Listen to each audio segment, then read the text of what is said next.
আজকে আমরা নি ইনজুরি নিয়ে বা হাঁটুর ইনজুরি নিয়ে কিছু কথা বলবো।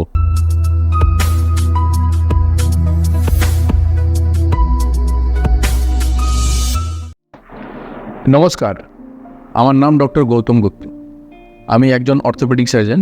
বিগত 13 বছর ধরে কলকাতা শহরে আমি অর্থোপেডিক সার্জারি প্র্যাকটিস করি। আজকে আমরা নি ইনজুরি নিয়ে বা হাঁটুর ইনজুরি নিয়ে কিছু কথা বলবো। আমাদের হাঁটুর যখন ইনজুরি হয়, আমাদের হাঁটুতে সব থেকে কমনলি লিগামেন্টগুলো আঘাত হয়। আগে আমরা বলবো আমাদের হাঁটুতে কী কী লিগামেন্ট আছে আর কোন লিগামেন্ট সব থেকে বেশি আঘাত হওয়ার চান্স থাকে। তো এই একটা মডেল নিয়ে আমি আপনাকে কিছু কথা বলবো, বোঝানোর চেষ্টা করব। আমাদের হাঁটুতে অনেকগুলো লিগামেন্ট আছে, কিন্তু 4টি লিগামেন্ট যেটা আছে খুবই গুরুত্বপূর্ণ। যেরকম এই হাঁটুর সামনের দিকে যেটা লিগামেন্টটা আছে সেটা বলে ACL, মানে অ্যান্টিরিয়র ক্রুসিয়েট লিগামেন্ট। সেইভাবে আমাদের হাঁটুর পিছন দিকে একটা লিগামেন্ট থাকে যেটা বলে PCL, মানে পস্টেরিয়র ক্রুসিয়েট লিগামেন্ট। সেইভাবে আমাদের হাঁটুর বাইরের দিকে দুটো লিগামেন্ট থাকে, একটা হাঁটুর ভিতর দিকে এটা বলে MCL, আর একটা হাঁটুর বাইরের দিকে থাকে সেটা বলে LCL, মানে মিডিয়াল কোল্যাটারাল লিগামেন্ট আর ল্যাটারাল কোল্যাটারাল লিগামেন্ট।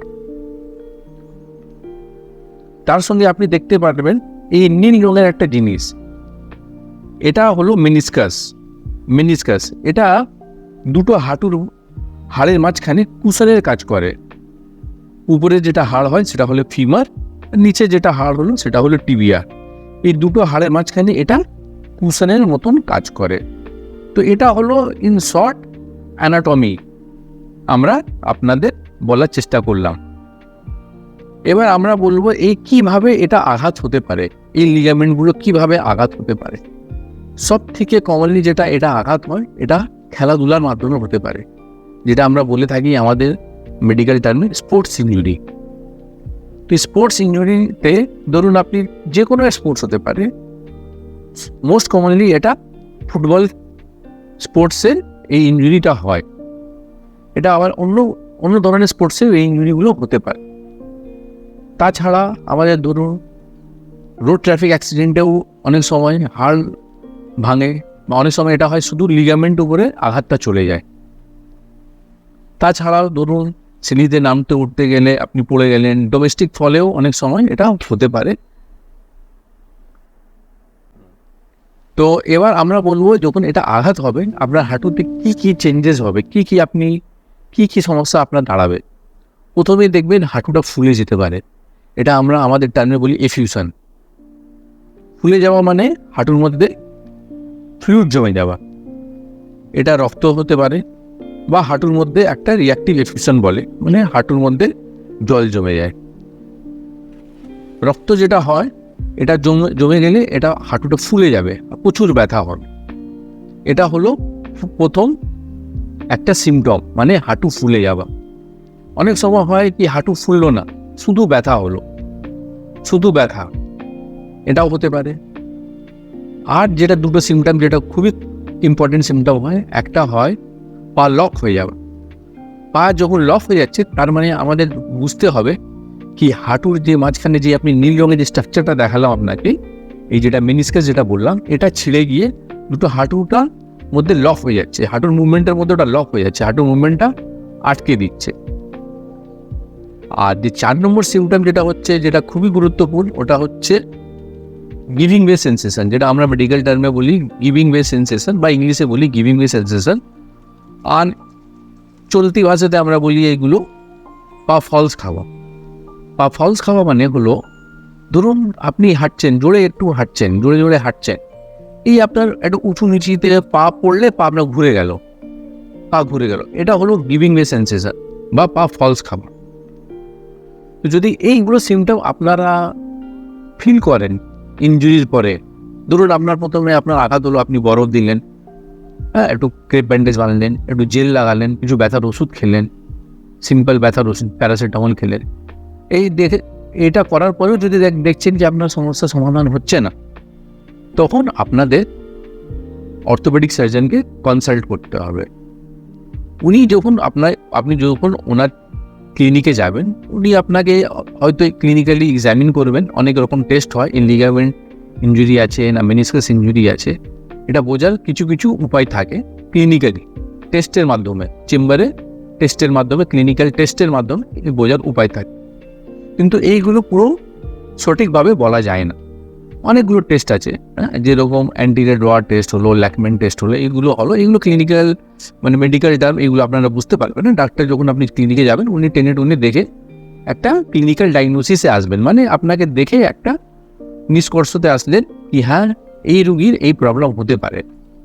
যখন এটা উনি ফিল করবেন, ডক্টর যখন এটা ফিল করবেন কি হ্যাঁ আপনার ইনজুরি আছে, তাহলে মোস্ট কমনলি যেটা আমরা ইনভেস্টিগেশন দিয়ে থাকি, একটা এক্সরে, একটা এমআরআই। এক্সরেতে আমরা হাড়ের ব্যাপারটা ভালোভাবে বুঝতে পারি, আর এমআরআই করলে আমরা লিগামেন্ট ব্যাপারে বুঝতে পারি। এক্সরেতে আমরা লিগামেন্ট ব্যাপারে সেরকম কিছুই বুঝতে পারি না, এমআরআই করলেই আমরা লিগামেন্ট ব্যাপারে বুঝতে পারি। তো এমআরআই হচ্ছে খুবই প্রয়োজনীয় একটা ইনভেস্টিগেশন টুল। আপনাকে যখন এমআরআই করবেন, তখন আমাদের একটা এমআরআইতে একটা ডায়াগনোসিস দেয়, এমআরআই ডায়াগনোসিস, ওরা এটা ডায়াগনোসিস দেয়। তখন এই যে সিমটমগুলো আপনার হলো, ধরুন আপনার পা ফলস খাচ্ছে, ব্যথা হচ্ছে, তার সঙ্গে আপনার ক্লিনিক্যাল টেস্টগুলোতে দেখা যাচ্ছে কি আপনার ক্লিনিক্যালি মনে হচ্ছে কি আপনার অ্যান্টিরিয়র ক্রুসেট লিগামেন্টের ইনজুরি আছে বা অন্য কোনো লিগামেন্টের ইনজুরি আছে, তার সঙ্গে আবার যদি এমআরআই রিপোর্টটাও সেরকম কোরিলেট হচ্ছে, সব ধরুন মিলে যাচ্ছে, তখন আমাদেরকে একটা ট্রিটমেন্ট আপনাদের বলতে হয়। প্রথমেই এটা দেখবেন কি সবসময় ট্রিটমেন্টটা ডিপেন্ড করে এমআরআই দেখে, রিপোর্ট দেখে আমাদের বুঝতে হবে কি এটা কি ধরনের ইনজুরি আছে, কত গ্রেভ ইনজুরি আছে, সিরিয়াস ইনজুরি আছে। এটা অনেক সময় কি হয়, জাস্ট স্প্রেন হয়, লিগামেন্টের হালকা স্প্রেন হলো, সেইগুলো দেখবেন রেস্ট, ফিজিওথেরাপি আর কিছু মেডিসিন সাহায্য এইগুলো ইমপ্রুভ করে দিন। তারপরে অনেক গ্রেডের ইনজুরি হয়, যদি দেখা যায় লিগামেন্টটা অনেকটা ছিঁড়ে গেছে, কমপ্লিট টিয়ার হয়ে গেছে, তার সঙ্গে পা ফলস খাচ্ছে, পেশেন্টের অসুবিধা হচ্ছে, ও এটা ইনসিকিউর ফিল করছে, হাঁটুটা খেলাধুলা করতে ভয় পাচ্ছে, তখন আমাদের অপারেশনের একটা সাজেশন দিতে হয়। এবার অপারেশন যেটা হচ্ছে, এটা আমার ওপিনিয়নে অপারেশনের যত রোল আছে অপারেশনে, ফিজিওথেরাপিরও সেরকম রোল আছে। আপনার ধরুন ডক্টর খুব ভালো অপারেশন করলো আর আপনি ফিজিওথেরাপি করলেন না, তখন সেই অপারেশনটা সাকসেসফুল হবে না। তো অপারেশন আর ফিজিওথেরাপি ইকুয়ালি ইম্পর্টেন্ট আছে। এবার আমরা অপারেশন নিয়ে কিছু কথা বলবো। আজকাল এই অপারেশনটা কি হোল সার্জারি দিয়ে করা হয়, মাইক্রো সার্জারি যাকে বলি আমরা, সেটা করা হয়। মাইক্রো সার্জারি হচ্ছে হাঁটুর মধ্যে কিছু ফুটো করে ক্যামেরা ঢুকিয়ে দিই, ঢোকানোর পরে আমরা সেই ছবিটা আমরা টিভি স্ক্রিনে দেখতে পারি, আবার আমরা ওই দেখে আমরা অপারেশনটা মাইক্রো সার্জারি ভাবে করা হয়। তো এই যে লিগামেন্টের যে অপারেশন হয়, তো যে আমাদের লিগামেন্ট ছিঁড়ে গেল, তো এই লিগামেন্টটা আমাদেরকে রিকনস্ট্রাক্ট করতে হয়। তো এই লিগামেন্ট আমরা কোথায় থেকে নেব? এটা আমরা পেশেন্টের বডির থেকেই নিই। যেটা সব থেকে কমনলি লিগামেন্ট নেওয়া হয় সেটা হলো হ্যামস্ট্রিং। তো আমাদের সে সময় প্রশ্ন আসবে পেশেন্টের মাথায়, স্যার আপনি আমাদের ওই লিগামেন্টটা নিয়ে নিচ্ছেন, সেটা আমাদের কি কোনো অসুবিধা হবে? তো এর উত্তর আমি দিই কি আমাদের বডির মধ্যে অনেক লিগামেন্ট আছে যেটা আমরা নিলেও হাঁটুতে কোনো সমস্যা হয় না। এবার এটাও দেখা গেছে অনেকগুলো পেপারে সায়েন্টিফিক স্টাডি করে দেখা গেছে যে এই লিগামেন্ট নেওয়ার পরে এটা রিজেনারেট করে যায়, 2 বছর 3 বছরের পরে রিজেনারেট করে যায়। রিজেনারেট মানে আবার করে লিগামেন্টটা নিজে গজিয়ে যায়। এটা অনেক স্টাডি করা হয়েছে, এমআরআই প্রুফ আছে কি 2 বছর পরে এই লিগামেন্টটা মানে হ্যামস্ট্রিং টেন্ডনটা রিজেনারেট মানে আবার করে গজিয়ে যায়, আবার করে হয়ে যায়। তাই জন্য আমরা সব থেকে কমনলি যে ওয়ার্ল্ড ওয়াইড, এটা ইন্ডিয়া না বা কলকাতা না, ওয়ার্ল্ড ওয়াইড সব থেকে কমনলি যেটা আমরা টেন্ডন যেটা নিই এই লিগামেন্ট তৈরি করার জন্য, সেটা হচ্ছে হ্যামস্ট্রিং। হ্যামস্ট্রিং টেন্ডনটা দেখবেন যেটা আপনার হাঁটুর পিছন দিকটা একটা শক্ত দড়ির মতন যেটা জিনিস আছে, সেটা হলো হ্যামস্ট্রিং টেন্ডন। সেটাই আমরা নিই। নেওয়ার পরে এটা অপারেশনের এটা আমাদের কি করতে হয়, আমাদের যে বললাম আপনাকে, যে অ্যানাটমি প্রথমেই বললাম, আমাদের উপরে যেটা হাড় হচ্ছে এটা বলে ফিমার, আর নিচের হাড় যেটা হয় সেটা বলে টিবিয়া। এই যে এসিএল যেটা আছে আমাদের, এই টিবিয়া থেকে শুরু হয়ে ফিমারে গিয়ে লাগে, ঠিক আছে? তো আমাদের কি করতে হবে, এই লিগামেন্ট তৈরি করার সময় দুটো ফুটো করতে হয়। একটা হলো ফিমারের পিছন দিকটা ফুটো করতে হয়, একটা টিবিয়াতে ফুটো করতে হয়। এবার এই ফুটো হতে আমাদের এই লিগামেন্টটা গলিয়ে দিতে হয়, দিয়ে এই লিগামেন্টটা আমাদের ফিক্স করতে হয়। ফিমারেও ফিক্স করতে হয়, মানে আটকে দিতে হয়, আর টিবিয়াতে আটকে দিতে হয়। এটা আলাদা আলাদা আমাদের যন্ত্রপাতি আছে, ইমপ্লান্ট যেটা বলি আমি, ইমপ্লান্ট ধরে রাখার জন্য। যেমন টিবিয়াতে মোস্ট কমনলি আমরা যেটা দিই, স্ক্রু দিই, যেটা নিজে নিজে গলে যায়, বায়ো স্ক্রু এগুলোকে বলে। আর ফিমারে আমরা যেটা ইউজ করি, যেটা বলে বাটন, এন্ডো বাটন আমরা ইউজ করে থাকি। এবার এর বিভিন্ন ধরনের টেকনিক আছে এই লিগামেন্ট আটকানোর। সেটা অল ইনসাইড বলে একটা টেকনিক আছে, হ্যাঁ, সেইগুলো অনেক রকমের টেকনিক আছে, সেইগুলোতে আমরা যাব না। কেন কি এই টেকনিকগুলো প্রত্যেক ডক্টর টু ডক্টর ভেরি করে, আর এটা পেশেন্টের উপরে অনেক ডিপেন্ড করে কোন টেকনিকটা কোন পেশেন্টের উপরে করা যাবে। এটা তো হলো আমাদের টেকনিকের কিছু টিটস অ্যান্ড বিটস। তারপরে যেটা আমরা নিয়ে কথা বলবো, অনেক সময় দেখা যায় এখন ফাইবার টেপ বলে অনেক কিছু চলছে। অনেক সময় পেশেন্ট আসে আমাদের কাছে, বলে স্যার ফাইবার টেপ লাগিয়ে দেবেন, ফাইবার টেপ লাগিয়ে দেবেন। তো ফাইবার টেপ ব্যাপারটা কি সব পেশেন্টকে লাগানো প্রয়োজন হয় না। ফাইবার টেপ কিছু কিছু ফিক্স সাইন্টিফিক ক্রাইটেরিয়া আছে, সেটা ফলো করা উচিত। আমাদের উদ্দেশ্য হচ্ছে ফাইবার টেপ একটা কি আছে, এটা সিনথেটিক জিনিস আছে, একটা টেপ আছে, সিনথেটিক টেপ, একটা আর্টিফিশিয়াল টেপ। এটা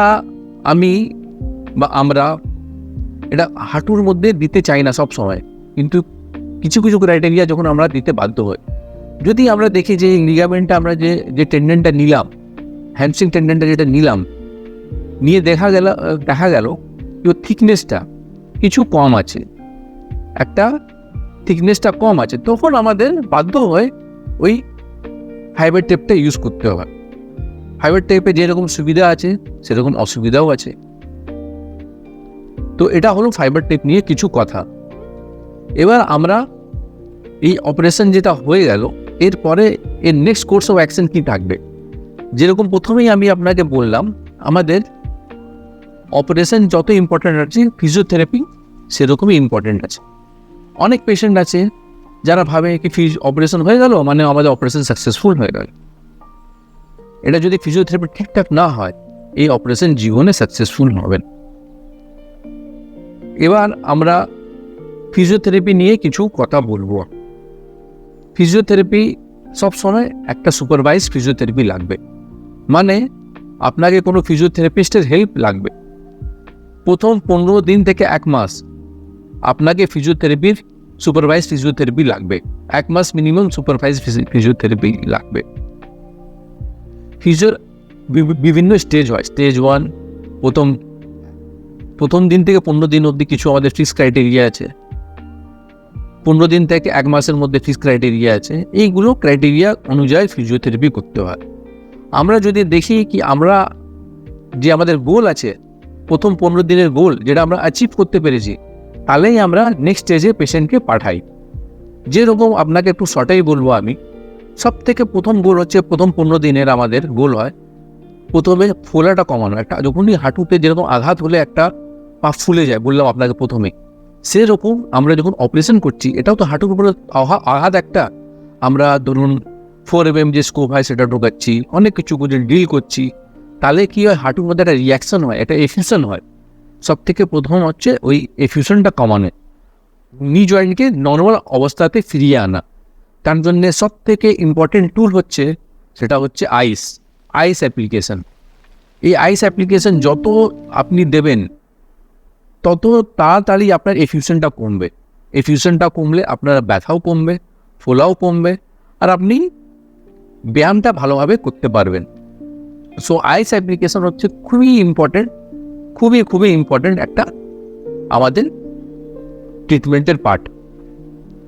নেক্সট যেটা হচ্ছে হাঁটু মাসল, প্রথমে হচ্ছে আমাদের যে হাঁটুর যে রেঞ্জ অফ মোশন মানে মুভমেন্টটা সেটা ফিরিয়ে আনা, আমাদের যে রেঞ্জ অফ মোশনটা আছে সেটা ফিরিয়ে আনা।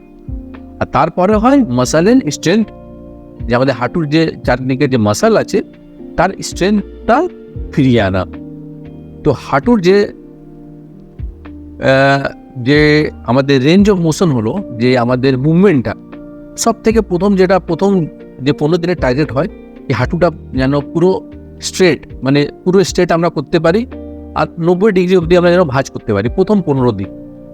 এর জন্য আমাদের কি করতে হয়, যখন আমরা ধরুন বেডে শুয়ে আছি, আমাদের যে অ্যাঙ্কেল বা হিল আছে, হিলের নিচে একটা বালিশ দিয়ে রাখতে হবে, যেন আমার হাঁটুটা হাওয়ায় থাকে, বেডের উপরে থাকবে।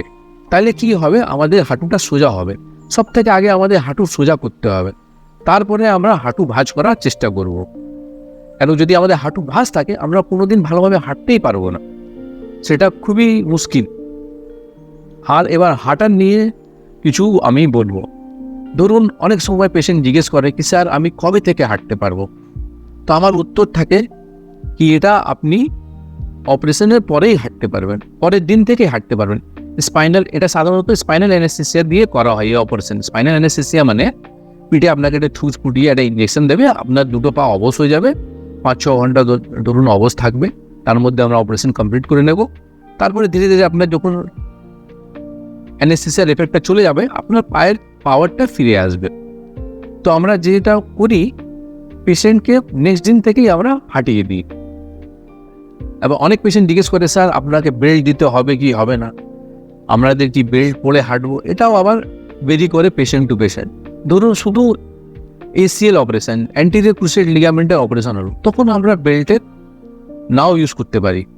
ধরুন মাল্টি লিগামেন্ট মানে ACL আছে, তার সঙ্গে আবার MCL হলো, ল্যাটারাল কোল্যাটারাল লিগামেন্ট হলো, তখন আমরা সাধারণত বেল্ট দিয়ে দিই। তো এটা হলো বেল্ট নিয়ে ব্যাপার। এবার অনেক সময় প্রশ্ন থাকে কি ডাক্তারবাবু আমরা কবে বাথরুমে যাব, কবে আমরা কোমোড ইউজ করতে পারবো। তো আমার উত্তর থাকে কি আপনি ডে 1 থেকেই আপনি কোমোড ইউজ করতে পারেন, মানে টয়লেট যেতে পারেন। শুধু আপনাকে লক্ষ্য রাখতে হবে যেন আপনার হাঁটুর উপরে এক্সেসিভ স্ট্রেস বা চাপ না পড়ে, সেই আপনাকে মেনটেন করতে হবে। তো এটা হলো মোটামুটি ইনিশিয়াল পার্ট অফ ট্রিটমেন্ট, যেটা আমরা একটু ডিসকাস করলাম। অনেক প্রশ্ন হয় স্পেশালি যারা ফুটবল প্লেয়াররা হয় কি স্যার আমি কবে আবার মাঠে নামতে পারবো। তো আমি এদের উত্তর থাকে, আমার উত্তর হয় কি মাঠে আপনি নামতে পারবেন, মোটামুটি আপনার 8 মাস লাগবে মাঠে ফুল ফ্লেজ নামতে। এই আপনার যে রিহ্যাবিলিটেশনটা, স্পোর্টস প্লেয়ারের রিহ্যাবিলিটেশনটা আরও প্রলংড হয়, আরও এক্সটেন্সিভ হয়, এক্সারসাইজ এর প্রোটোকল আরও এক্সটেন্সিভ আর আরও প্রলংড। কেন কি প্রফেশনাল ফুটবল প্লেয়ারদের মাসেল স্ট্রেংথ যতক্ষণ না ফিরে আসবে ততক্ষণও মাঠে নামতে পারবে না, আমরা অ্যালাউ করি না। মোটামুটি ধরুন 8 মাস থেকে 7 মাস, 8 মাস 9 মাস লাগে, ডিপেন্ড করে কে কী রকম ফিজিওথেরাপি করছে। এটা হলো মাঠে কীভাবে নাম। তারপরে প্রশ্ন অনেক সময় মহিলারাও করেন কি স্যার আমরা অফিস কবে যেতে পারবো, বা ধরুন জেনারেল পাবলিক বললো অফিস কবে যেতে পারবো। তো আমি বলি মোটামুটি আপনি 1 মাসের পরে অফিস যেতে পারবেন, যতক্ষণ না আপনার সিঁড়ি আপ ডাউন আপনি একা না করতে পারেন ততক্ষণ অফিস যাওয়া মুশকিল। মোটামুটি 1 মাস টাইম ফ্রেম আমি দিয়ে থাকি। এইসব মোটামুটি আমরা আজকে নাটসেলে এইগুলো আমরা ডিসকাস করলাম। এটা বলে আজকে আমি আমার বক্তব্যটা শেষ করলাম। নমস্কার।